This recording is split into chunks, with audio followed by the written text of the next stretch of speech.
Hey traders, John Howell here. So today, I've just finished doing a workout this afternoon. I'm just going for a walk to cool my legs down. But I want to share a story with you guys about something that happened with me on the weekend. And it really relates to something that I was thinking about when I was going through this on the weekend. And how it's like when we become better,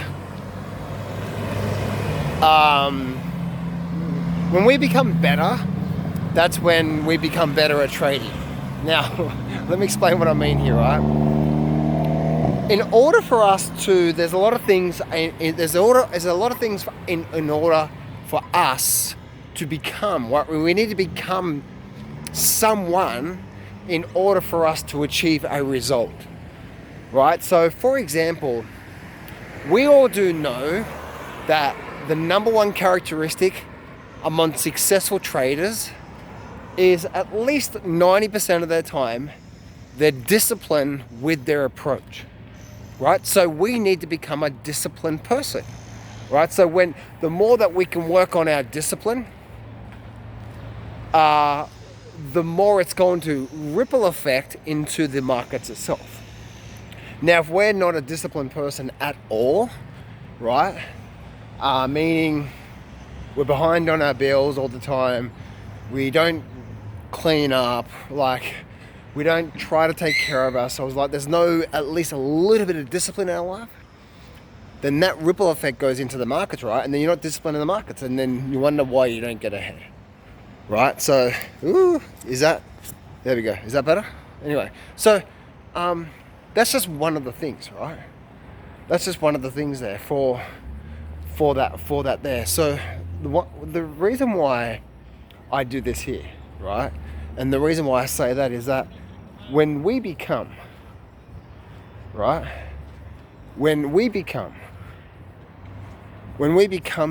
or when we become ourselves, these things, that's when we start to get the result. Unfortunately, when we enter the markets, we don't focus on anything. We don't focus on anything when it comes to this side of things, right? When it comes to us doing really well out of trading.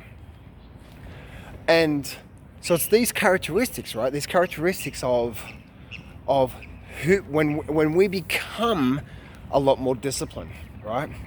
When we become a lot more patient, right? In the markets there. And so I want to preface my story, my story that I'm about to tell you right now, and why I think a lot of traders, while they want to make a lot of money in the markets, who they are as a person is not capable of achieving a lot of money in the markets. Right? Now let me explain what I mean here. I'll give you this story here, right? So recently on the weekend, I did a thing called the City to the Surf, right? Now, the City to the Surf is a 14-kilometer run, right? So it's a 14-kilometer run. You know what? Let's go down here. So it's a 14-kilometer run, right? And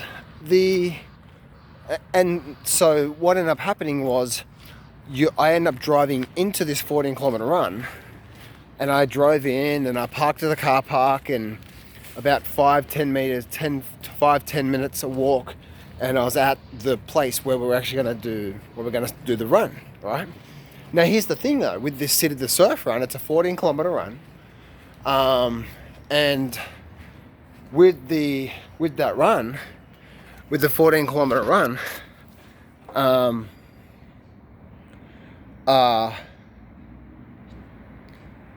where you start is not where you finish, right? So you start at a place, and that's where I parked my car at a car park near there, just to do the race. Now, I did the race. First thing, the race, half of it was through bucketing down rain. 14-kilometer race.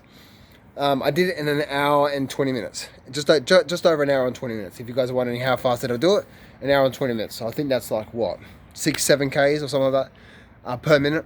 Anyway, for you guys that are runners, you know what I'm talking about there. So that whole process there, so we start at one line, and then by the time where we finish roughly around close to 8, where the finish line is roughly 8 Ks away from where the start line is. Right? So if you think about this, I'm driving in, I park my car, I've got my headphones in and I'm doing the race, okay? And then it starts to rain and so on and so forth. I've got my car keys and so on and so forth in my pocket when I'm doing the race. So my idea was I was going to, when I finish the race, my goal is to catch an Uber back to the car park where I parked. So bear with me here for a minute, okay? So what ended up happening was I completed the race and absolutely just drenched in either sweat and water from the rain, right? Just absolutely just half of it just half the run was bucketing down rain. And my legs were just cooked, and I was cooked energy wise.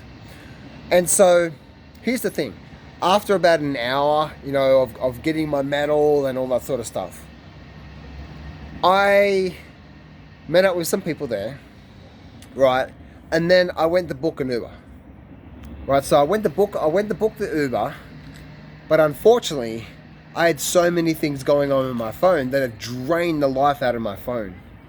And so I had a timer going, I had music going, plus also I was using the camera a lot as well too,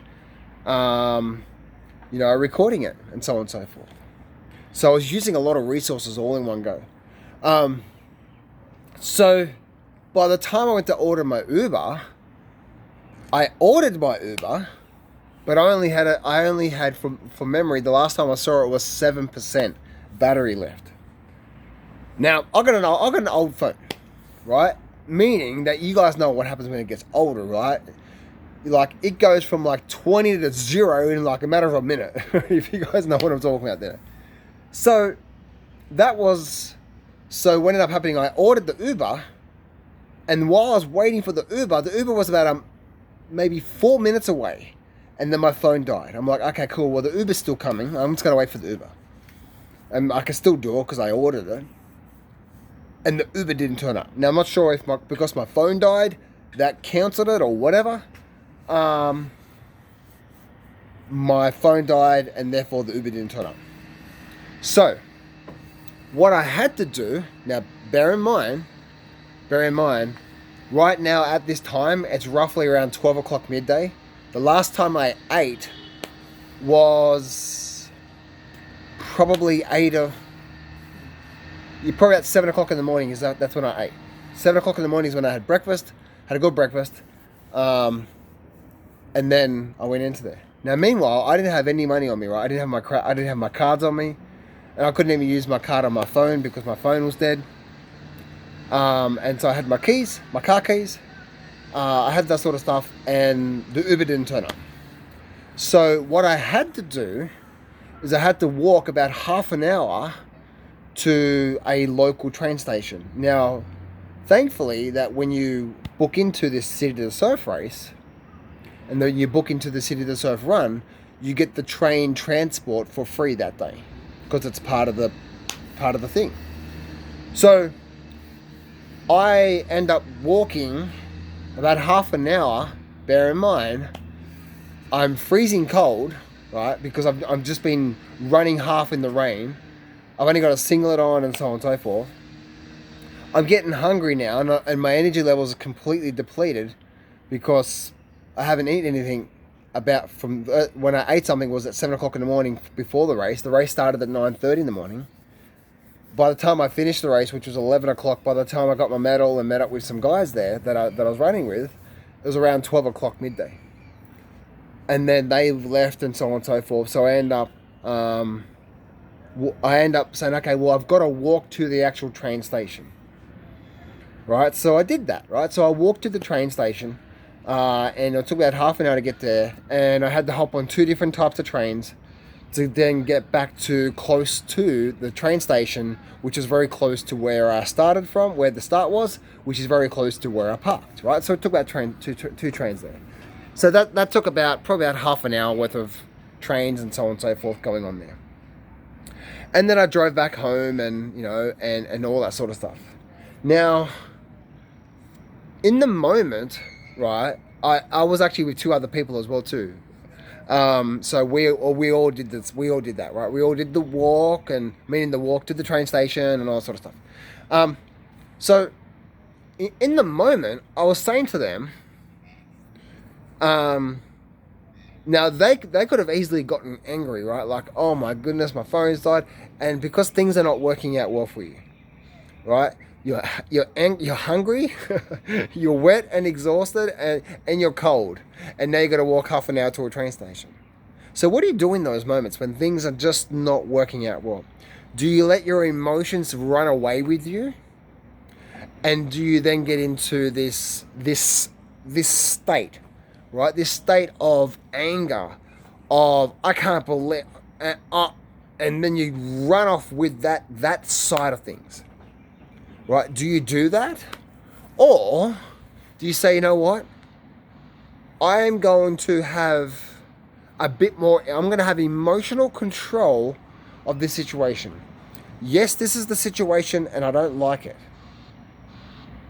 But no matter what, no matter how much I let myself go down the path of negative, this I don't like this, I'm cold, like this is just blah, blah, blah, blah, blah, blah, blah, like all that sort of stuff. If I go down that path, right, and I go down the path of that, then I'm letting myself emotionally get out of control, right? There's no discipline with the emotional control with that, right? So I can do that path. Now, if I did do that, would that help me at all? No, right? If I did do that, would I then try to come up with good solutions? No, I wouldn't, right? What I did do was when looking at the when going through that process, was what I did do. What was that? Yeah. So what I did do was I just simply said to the guys, I said, "Isn't this an amazing experience?" I said, all what we're experiencing right now, because they were in the same boat. They were cold and all that sort of stuff as well too. Now, thankfully, they weren't negative as well too, right? They went down the path of, they just had to suck it up and deal with it, right? So, and I just kept saying, like, this is gonna be a memorable experience. This is gonna be a memorable experience. It's gonna be a memorable experience, right? Because what we're going through right now, we're gonna really remember this day. We're cold and we're hungry, and and by the time I ended up getting back to the car, it was like 2 o'clock in the afternoon or whatever. 2 o'clock in the afternoon. Thankfully, I had a banana and an apple in the car because I left that. I was thinking when I get back, I'm probably going to be a little bit hungry. So I had a banana and an apple in the car, and plus some electrolytes. So that's actually was pretty good as soon as I got back in the car. So I could have gone down the negative path, but I didn't, and I went down the path of that, and it actually became a lot more enjoyable, by the way.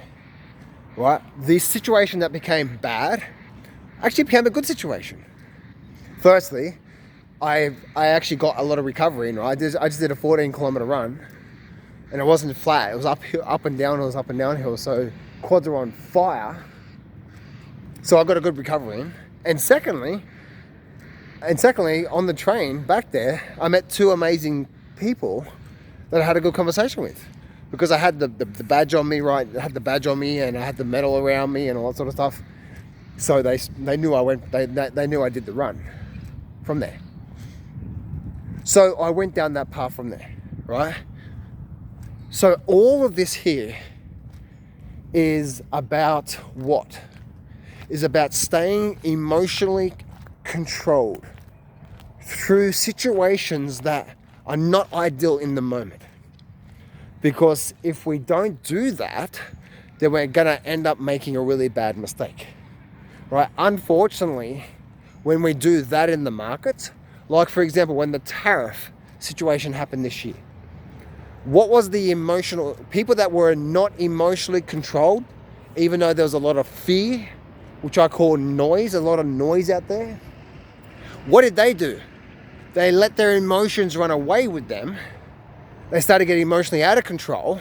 They started getting really fearful, and then they started making really bad decisions. Right? Like selling like I know a lot of people who sold their massive portfolio of stocks very close to the bottom of the tariff. I was speaking to them on the phone, right? Because that's when they were actually applying for my 1% group. My 1% group is you're with me every single day for a couple of hours, and I'm coaching you and guiding you through the process of this sort of stuff, not just trade selection, but trade management, and also this mindset, emotional management, trade management, letting your profits run, and so on and so forth. So if you're interested in joining that, then just go to getjohnshelp.com.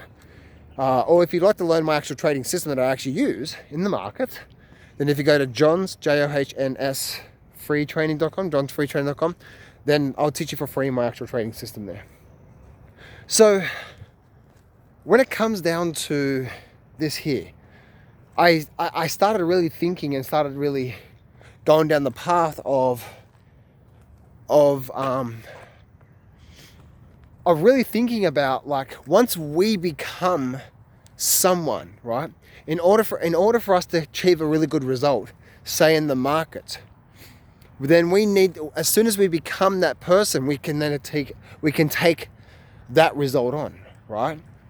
Right. So for example, if you want to make a lot of money from trading, but you can't handle a little bit of pressure, when things don't go your way, you get emotionally out of control, and therefore you're in a fearful state, therefore you're not thinking properly, therefore you're going to make a mistake, right? If they're that type of person, then there's no way you're going to be able to make a lot of money out of markets. Why? Because there's so many times when you trade, right? I'll give you an example. I'm in two trades right now. One of those trades, when I got into it a month ago, it went against me for the first 2 weeks. And it was an option position, and the option position was down 50%. So here's the thing. Most people that would see my trade's down 50%. Now that's 50% on my investment, not on my entire account, right? I have very good risk management. But I'm trying to give you an example here. Most people would say, oh my goodness, like I'm down 50% with this option here, right? And then they would emotionally, because they're connected to the money and the fear and the doubt and so on and so forth, they would emotionally say, oh my goodness, I can't, and then they'd get out, right? But because I'm a lot more emotionally controlled, and I wasn't worried about the position, and plus I trusted what the charts are telling me with the techniques that I use, I knew that this was just what's called a short-term, I call it a short-term shake and bake, right? So short-term shake and bake. And I knew that this was just part of the parcel, right? Most people that are not emotionally controlled would have gotten out for a big loss. That position today, right now, which is a few weeks later, is at a 30% profit, and I'm still in it. I'm riding the profit now. But do you see what I'm saying here, right? This is how you make big money out of the markets. Now, firstly, you don't just hold on to anything, right? You don't just hold on to anything and stuff like that. Like I have proper systems getting in, and then I have proper techniques to manage the positions. Meaning that when I'm in the trade, do I get out? Do I stay in? When do I cut my losses? When do I let the profits run? Like all this sort of stuff, right? So I have a system around that. But staying emotionally controlled has been the number one key to helping me to become better and better and better at trading. And so the more that I continue to work on myself, right? The more that I continue to work on myself when it comes to my discipline in life, like my eating, right? The more that I do that, my eating and exercise and a bit more discipline in my life, it has a bit of a ripple effect into my trading, right? The more that I can just be patient with things and not be so in a hurry all the time. Like when I'm just driving a car and I'm not in a hurry all the time and I'm okay being a little bit patient in life, right? Instead of just forcing things, you know, just being a little bit patient. When you start to become a little bit more patient, you're in the markets. Therefore, one, you start to become okay being patient, waiting for the next good trade.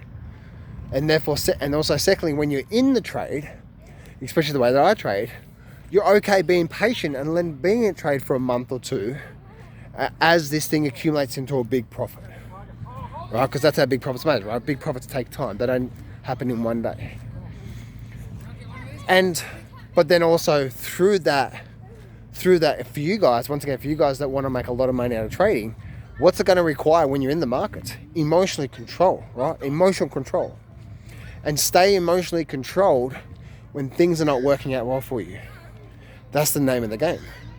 AKA, my race just recently, and when I finished, I didn't emotionally control is, I got no phone. I got to walk to a train station and so, right? Plus, I had my charger in the car as well too, so that's how I charged my phone when I got in the car, right? How am I going to stay emotionally controlled when my option was down 50%, right, at one stage, and now it's at that there? You see what I'm saying here, right? So this here, when it comes to your trading, I really want you to be thinking about this, right? And only you know the real answer to this. Now, if you say, "Oh, shut up, John, it's just give me a good trading system and I'm going to make money," you know that's not the case, right?